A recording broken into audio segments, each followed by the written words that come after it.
Hi, Geoffrey. Welcome to the show. Thanks for having me. My pleasure. You have a book that, as of December, mid-December almost, still hasn't been released, but it's a very interesting book, and we're going to talk about it for sure. I'm going to get it out of my way so it doesn't put too much glare on my face.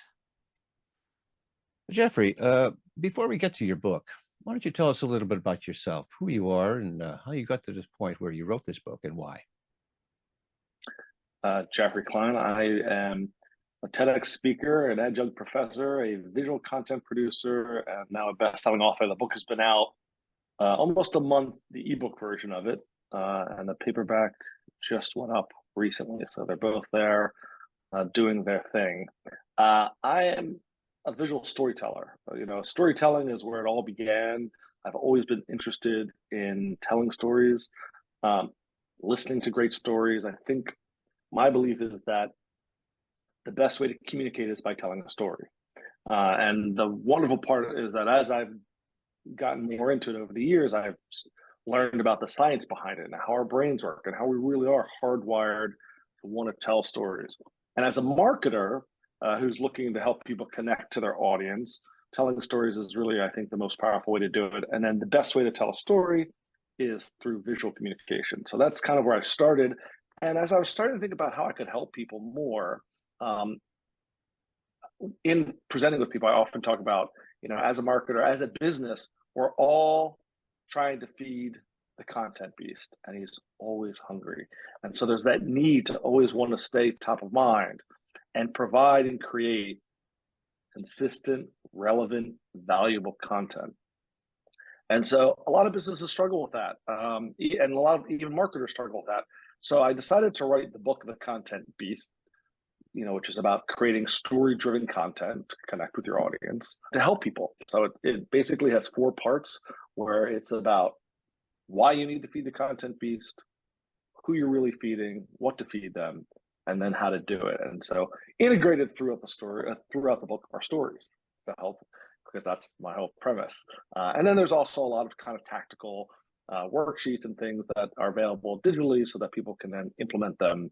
And it was really important for me to write a book that was easy to write and easy to read, Right. And easy to implement. And so I'm really happy with how it came out. And I think it's a really good tool for people to get started or to up level wherever they are. That's really interesting. One of my favorite books from university was Understanding Media.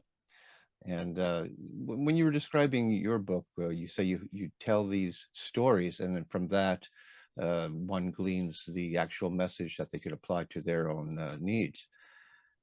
These stories that you say, are they fictitious or are they real stories? They're a combination. Most of them are real. I've been, collecting stories that I think are valuable for people for a long time. There are times where I present and I tell a story that is fictitious, and I've learned from comedians who are great storytellers, where you take an audience down this way and then you kind of jar them. And so, in the last keynote I did, I told an elaborate story about how I had gotten a guitar from Freddie Mercury. And I was making the point, and so at the end of it, I said, and that story is completely true, except for the part about the guitar and Freddie Mercury. And so there, but in the book, most of it is based are personal stories. The epilogue is one of my favorite stories, which has nothing to do with me, but is a real story about Keith Jarrett, a famous I know him. jazz Oh, pianist. yeah. Sure. And yeah, so I'm not against fiction to create a point, but I also think the important part about storytelling is about being relatable. And so you think about everything from parables back in the day and fairy tales, even all these things that are analogies or metaphors for whatever you're trying to communicate. And sometimes I think it's powerful to have a real personal story.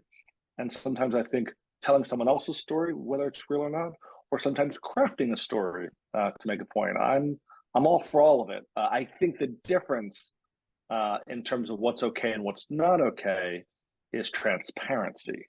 So if I were to tell a story that was not true and didn't tell anyone and never reveal that it was untrue and try to take credit that it did happen to me or whatever, that I might have an issue with that integrity part. Right. But as long as at some point you say I made that up, then I'm okay with it. Yeah, sure, of course. Storytelling is a fascinating thing, and I'm a storyteller myself, and I love to tell stories. In this conversation we're having, even before we started, I wasn't sure whether this was going to be your typical tell me about your book interview or a learning lesson for me, because one of the things that I fail at is marketing, and I speak to a lot of artists who also fail at it. This is a podcast about people who write books. They want to sell their books. I want to sell my books. I want to have more subscribers to this YouTube channel. Would people like us benefit from this book? 100%. Because again, the book is written for business owners, people who are in marketing, anyone who's trying to connect to their audience to sell more. I mean, it is a business book. So from that regard, it is geared on making a difference, moving the needle, and you growing in your business, you know.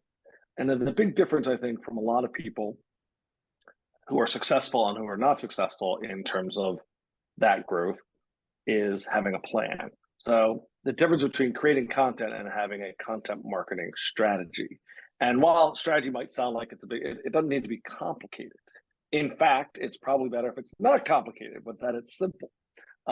But simple doesn't always mean easy. And so you need to put in the effort. You know, in order to create consistent content, you need to have the plan and then you need to implement that plan. So this book is trying to help you with some of the foundational pieces, whether it's a content calendar, whether it's brainstorming, whatever it may be. And the real piece that often people forget is about getting to know your audience. Because once you understand who your audience is, then you can reverse engineer creating things that should matter to them. And that's kind of one of the things about that story-driven content that's going to connect with your audience. And the way you connect is by knowing who they are. Right. Well, like you said, it's easier said than done. Do you take people step by step for people who really don't understand what the next step is after they understand what you just said? But okay, what's the first thing that we need to do? And of course, it depends on the business or the content that one is, producing. Well, generally, what's the first thing that a newbie has to look at? I think the easiest way to think about it is, so I create something in the book I created was called the story pad. And every great story, for the most part, has a beginning, a middle, and an end. And so I tell people that I'm like, okay, I got it, beginning, middle, and end. But what is the beginning? What's the middle? What's the end of this? So I created the story pad, the PAD. The PAD represent the beginning, the middle, and the end. And the P, where do you start? Is by understanding the pain or the problem of your audience. Who's the customer that you're trying to help? And understanding what it is that's keeping them up at night. Because if you are trying to reach people in a very crowded, noisy environment, of which we have, and you're trying to cut through the noise and get their attention and hold their attention, if you start with their problem, they're going to pay attention. And I often reference plaintiff attorneys, personal injury attorneys, because as bad as they are in some ways, you know, in terms of being ethical, which I think again is a stigma and not necessarily true. I know plenty of personal injury attorneys who are great people and are trying to help people. But if you think about their advertising, it's always pretty straightforward. Have you been injured in an accident?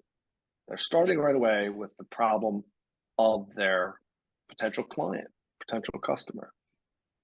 So starting there, that's always, I think, and the way you get there, what is the pain or the problem, is to understand who your audience is. So ask lots of questions about who are the people you help and how do you help them? Because the problem and the answer is your product or service or book. Mm-hmm. How does your book help them resolve that problem? Right. And so it's, again, okay, that makes sense. If you're having a problem with taxes, I'm just making, and you have a book on taxes.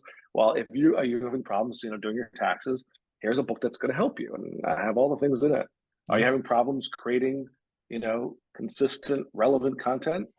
Here's a book that will help you do that. And then a lot of people stop there. You have the problem and the answer. So you're like, okay, we're done. But the D is really important in the story pad and the end. The D stands for the difference or the impact it makes. A lot of people, when they're talking about business storytelling, are talking about what you need to do with your audience is take them on that journey and let them see the transformation. So the D is about what has changed. So yes, you've had a problem and our service or product can help you solve it. And when we do, this is what your life or your business or whatever is going to look like. So painting that picture. And I think those are the simple 3 ingredients for an effective story for any audience that you're trying to communicate with. Yeah. Yeah. That sounds like sound advice, I must say. And I was thinking about the diet industry. Take this, are you overweight? Well, we can help you with that. Or even religion to some extent. Is your life falling apart for various reasons? Well, you do have a problem and we have a solution for that. Come to our church and we'll help you out.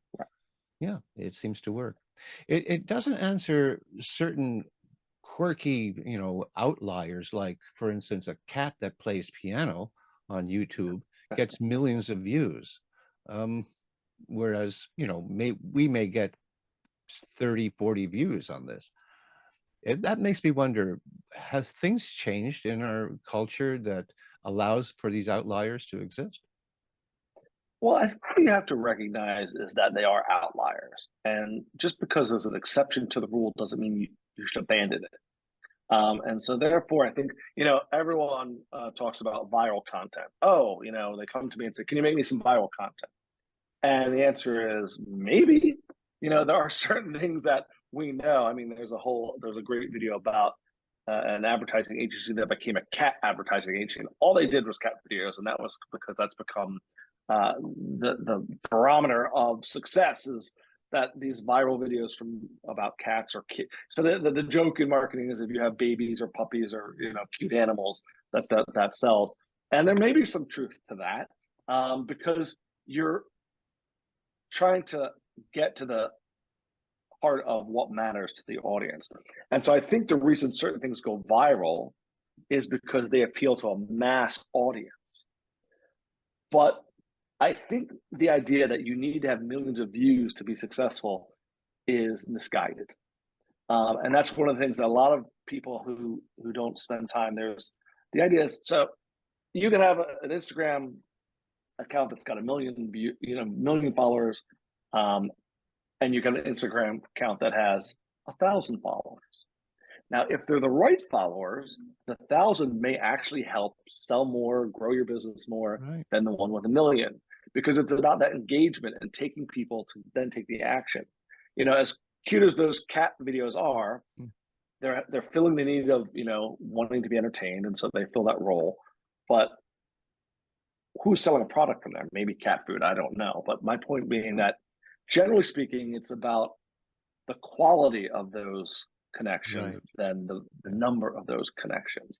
And there's a book, I think it's called 1,000 True Fans, that talks about you nurture the right people, then you can be successful. I'm friendly with a guy named CJ Reynolds, who is a former educator who now is a YouTube influencer. He has less than 80,000 subscribers on his YouTube channel. And big brands are paying him money to promote or review or whatever it is. And the reason is because that group of followers, of fans, is super engaged. If he talks about you must go try this thing, they go try it. And so it's that connection that he's built over time by being genuine, by being consistent in what he does, and by understanding his audience.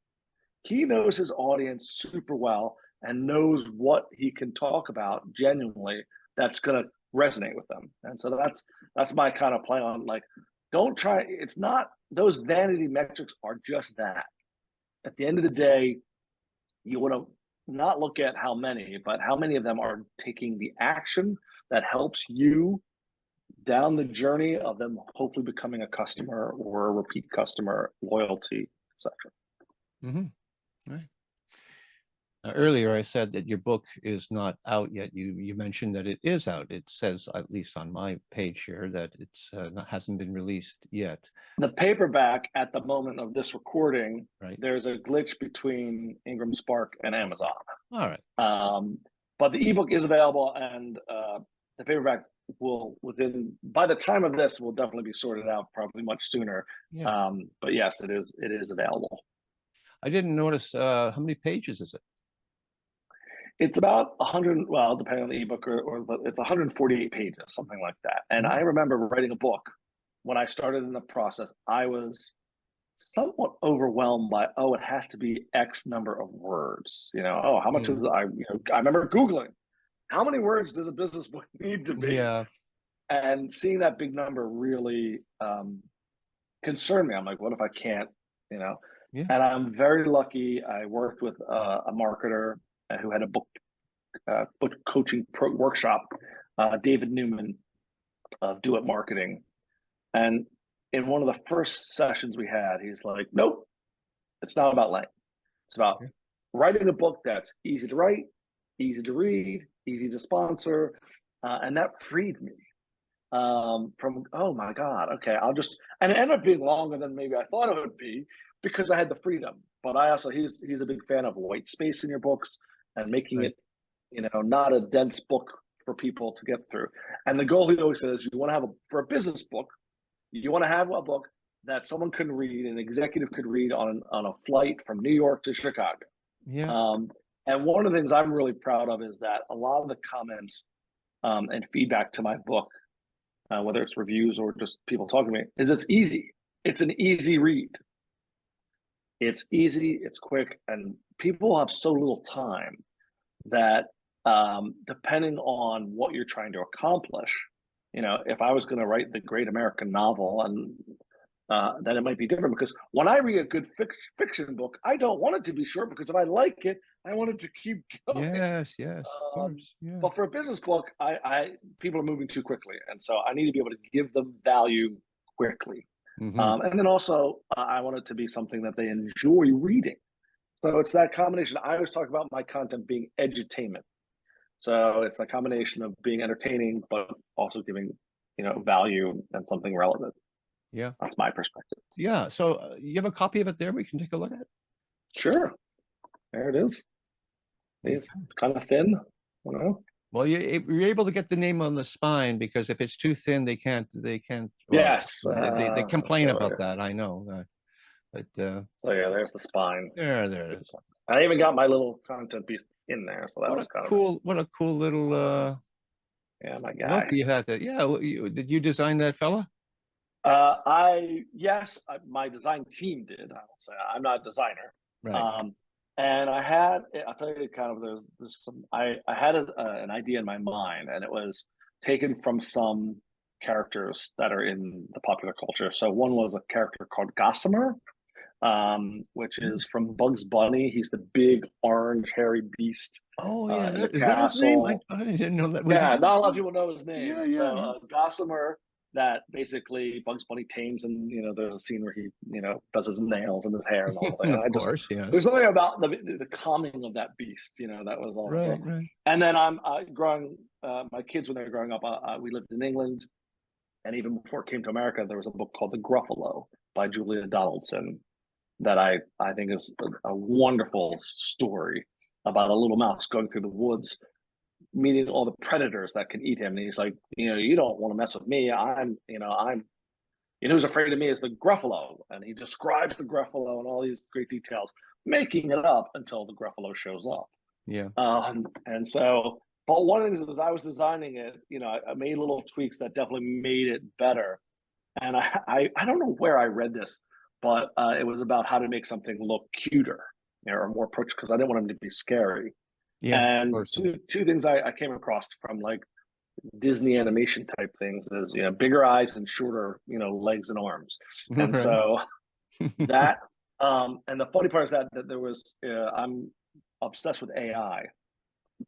And one of the AI tools recently, someone was doing an experiment with a generating a graphic. And one of the things you can tell the AI machine is make it more this. And so there was a Oh, guy that said create a unicorn, and then he just kept adding in the prompt, make it more adorable, make it more adorable. And its eyes got bigger and bigger and bigger, oh, and then, uh, and so yeah, so I love my guy. It's a representation of someone who's hungry yeah. and needs to be fed, but is approachable. That was my hope to Yeah, make him. well, the book looks Um, like it says what you're like as a speaker too. I know you did some TED Talks. I'm sure you're a lot of fun to listen to. yeah, my approach with writing and with speaking is I'm of the belief if I'm having fun, then hopefully you're having fun. And so I take what I do very seriously for my clients, but I don't take myself too seriously. And I Hmm. think having some personality that's authentic is important. Whatever you are, whoever you are, lean into that, because Yeah, then you'll just be you'll real. be just be yeah, and it's um, I've been not obsessed, but I've been really intrigued by this distinction that a good friend of mine who's a professional speaker, James Rubalotta, he talks about the distinction between, and I think this is important to the audience, credibility and relatability. As people who are writing books or speaking or trying to be the authority on things, we often are focused on I need to prove myself. Oh, I'm a TEDx speaker. I'm this or that, and those things don't matter to your audience as much as you think they do. Yes, you have a threshold of credibility. You can't just be some bum off the street who has no experience and no knowledge and all that. But more important than proving credibility is making sure that you're relatable to people, because that's what's going to endear them to want to follow you in wherever you go. And I think businesses fail to recognize that distinction, and you'll see a lot of businesses talking about their awards or how long they've been in business. And for me, that nobody cares. I have a line of book which is nobody cares about what you can do. And people go, what? I'm like, nobody cares about what you can do. People only care about what you can do for them. And therefore, that's why it's so critical to understand what is it your audience wants, needs, craves, so that you can relate to them in a way that they can trust you, because you need to build that trust to then further and deepen that relationship and that connection. That's what we're trying to do. And genuine stories that show how relatable you can be as a brand, Hmm. not as an individual, and a brand is what's going to help you grow with those customers and get the kind of provide the kind of customer experience. I mean, you have to be able to deliver the goods. Of Let's course. be Yeah. um, but in order to take them along that journey so that you can prove yourself to them, they gotta wanna have be attracted to you, in terms of, oh yeah, this is a company, this is a person, this is a book I want to engage with. Yeah. Yeah. Kind of the story of my life. I was contract from age 22 to age 60, went from film to television show to films to television shows.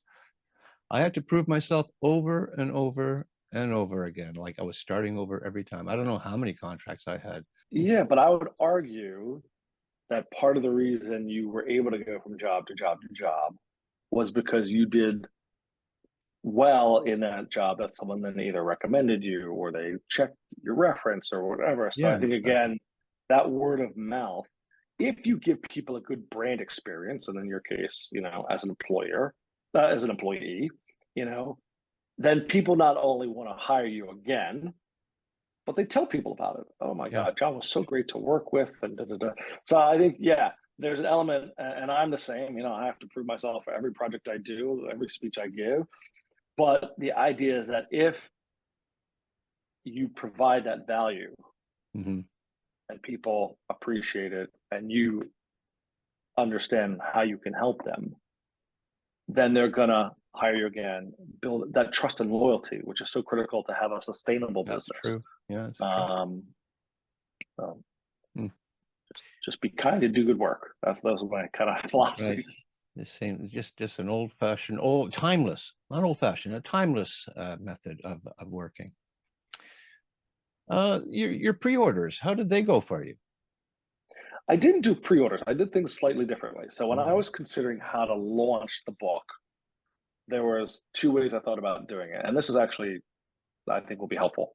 Um, I could have gone the pre-order route, and I don't know why I didn't want to. I just felt it wasn't going to serve me as well, and I'll never know the answer. I have a fellow author, new author, who doesn't have it on Amazon. They only have it on their website, and so there's reasons for why people do certain things. But what I did was what I call soft launch. So what I did was I spent a lot of time, energy with my network, asking them to read an advanced copy, and then when the ebook was available, that I priced at 99 cents, they would go on and purchase the book, and the next day post a review. So that by the time I had, and I haven't really done my official launch because I'm waiting for that one fix of the paperback. Then people, when I announce it to the world, go and buy my book, it's already got 40 reviews.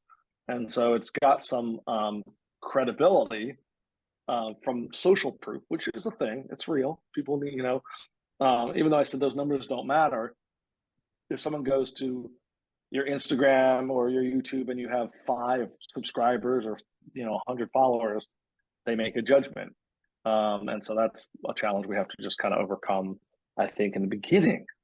But it'll only get you so far. Then it'll be about, okay, is this any good? Or is it valuable? So I decided to take that approach, and because for me, I've ticked the bestseller box. I've been a bestseller, new hot release on a variety of different categories, and my opinion of bestseller status is kind of one of humility. It's being a bestseller, even a New York Times bestseller, because I know a little bit about how that's determined, is not the end all be all, but it's social proof that people go, oh, okay, same with a TED talk. Like I did a TEDx talk and people just make assumptions about that. Whether they're true or not, it doesn't make me a great speaker in of itself. Yeah. And there are people who I've seen do TED talks that I think were not great speakers. But marketing, unfortunately, life, being human, part of it is perception. It is. And so I look at Amazon as a game that you have to try and learn the rules to play, so that I can say I'm a best-selling author. I can say that in integrity, because I've hit those lists. Even if I've hit it, because I hit it because I got X amount of books on a certain day in this field and this guy. I have some other friends who think it's a joke, and in some ways, you could argue it is. But the whole thing is a joke. What does it mean to be a best-selling author? It means that a few people bought your book. That at the end of the day, it's about, is your book any good and is it going to help people? Yeah. And so in a lot of ways, I think it's about that. The others is just to, the price of admission to get people interested. Yeah. Yeah. Any ideas of writing another book? 100%. Okay. I'm already outlining it because of a shift in my approach to marketing. So I decided not that long ago, I was interested, but now I'm going all in on AI.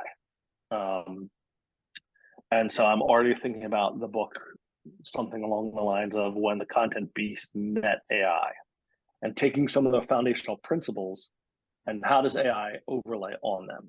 Because AI isn't going to replace humans. It's going to enhance humans in a way that enables them to do things a little faster. I was just at an AI summit, and one of the things that someone said that I thought was really, which is AI will help us take some of those tasks that are not required human, a lot of thinking power, to do much faster and easier than us, which will enable us the time to then focus on those more difficult tasks that require some human power. And so AI is a tool like anything else. And my feeling is that if you don't get on board with it, you're going to get left behind. Because if the ongoing thing is that it's not AI that's taking a job, it's people using AI that may take your job. And I'm an early adopter and I love technology. And so for me, it was kind of an easy evolution to be like, okay, I'm going to lean this hard. And so I think, and my belief is that the foundational pieces that I talk about in the Content Beast, they don't go away.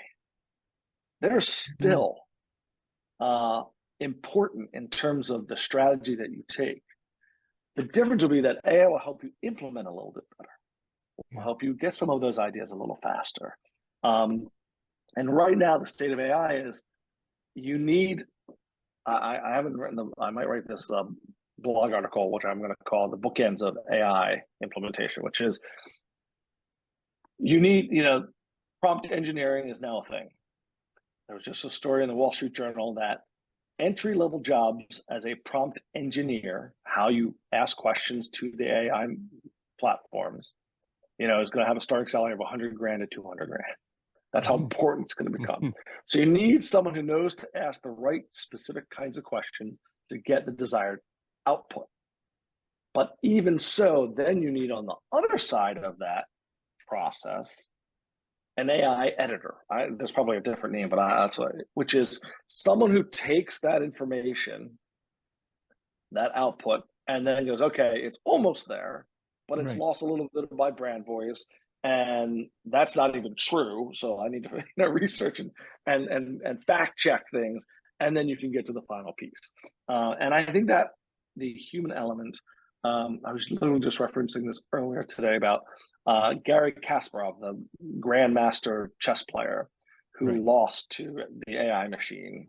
Okay, I Said, remember that. Yeah.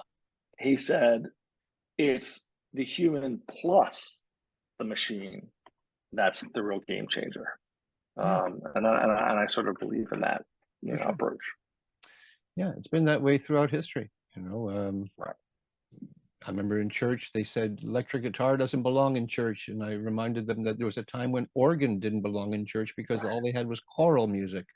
And in my field, I started on film, literally handling film and turning the oxide over and scraping it off to get a nice fade. And then we went to tape, and then we went to computer. It just keeps improving.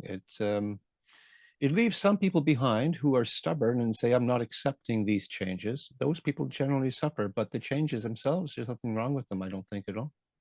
There's a great essay written by Mark Andreessen, who's a very successful venture capitalist, called the Techno Optimists Manifesto. And he kind of talks about the fact, like, it's not AI today. You go back in the history of man, and along the way, we grow and progress because of technology. One way, there are ways to grow. Population, natural resources, and tech. And population is I don't know what population control, but his point is that technology is how you grow a society. And yes, are there dangers? But in the same way that AI has certain risks, so did any other technology you look back at. The car, the horseless carriage. Yeah, sure. Look at the pollution. Right. So, right. So I think there's and a lot of the AI discussion is about being purposeful and intentional about those risks and what are the guardrails that can be considered. But it's coming whether we and I use the term Western civilization, democratic, whatever, do it or not. Someone else will. And so my feeling is that, and I'm not. There's a political element that I don't go near. But as a business person, it's again like, yeah, if you think that you can sustain a horse and carry, a carriage business now, be my guest. And if you think, very niche market for some of the older technologies. I learned to type on a typewriter. Yeah, me too. I have no interest in using a typewriter to generate any of the stuff I write now. And I know some people still handwrite. I can't read my handwriting, so that's never going to work for me. Yeah, I think I'm a proponent of technology progress, and embracing it thoughtfully. Your book intrigues me. There's very few books that I feel like buying, but this is one of them because I could learn from that. It's really good.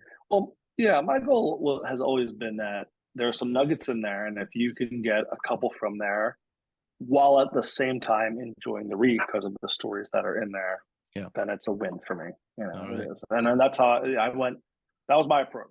Write a book Okay. that I'd want to read. Of course, that's a lot, I think philosophy of when you produce content of any kind. But make it accessible. I think that's the thing with a lot of books is if they're too dense, it, you're making it too difficult for someone to get value out of it. And so Yeah. making something accessible is definitely something I think that the content beast is that. All right, Geoffrey. Well, I guess come to the end of our conversation, and I wish you all the success with this book and with the rest of your career. And it was great Thank having you you very on as much. a guest. It was a real pleasure. All right. You take care of yourself now. You too.